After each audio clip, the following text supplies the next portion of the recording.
And then I took from a guy in England a few years later named Peter Bridgemont, who had this whole Rudolf Steiner anthroposophy background, and he was my favorite. Why?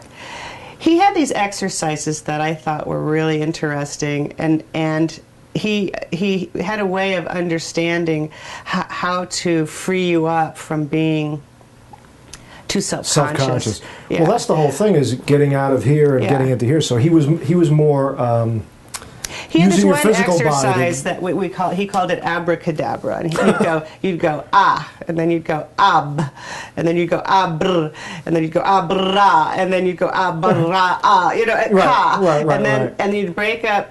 And your mind was trying to remember ah ba or ah ka ah da bra, you know, and you're going like that, and then in that process, you would be throwing. He actually have these javelins.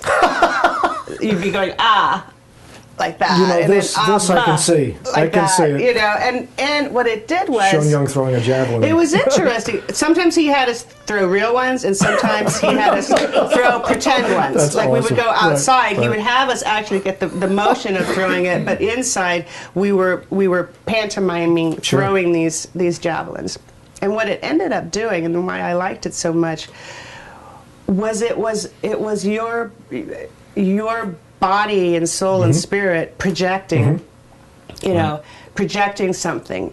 And that's what you see a lot of things missing in some kinds of even live theater, but definitely in the film business. Is you see these people that are all up inside themselves, you know, and you're just like, and I'm like, I don't give a shit. I don't even want to watch this anymore because it's so stuck. Self-indulgent. Yeah, it's so stuck inside, and it just doesn't have any room whatsoever. And you can see someone's presence.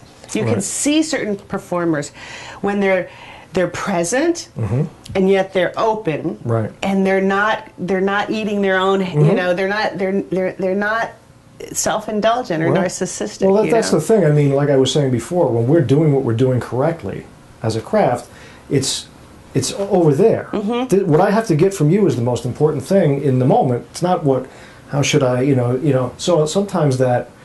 Although those tools are helpful, some of the sense memories, that there are valuable tools. I never liked sense memory. I felt it crippled me for a while. It really crippled me. Like dime store psychology sometimes. Yeah, like I'm going to use a painful memory from the past. I finally went, this is dumb. I'm not doing this anymore. Because it made me very self-conscious, and it made me very...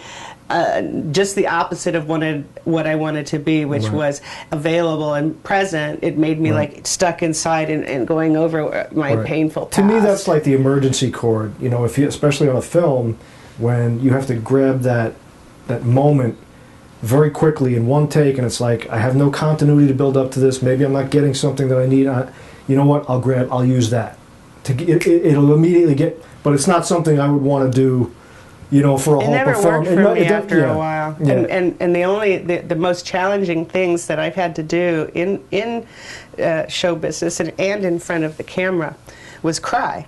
Yeah. And what I always ended up doing was a technique that I learned from Ed Covens and from Peter in a different kind of way, was sound. Because what we ended up doing, I would spend maybe 5-10 minutes in my dressing room before a scene where I had to cry.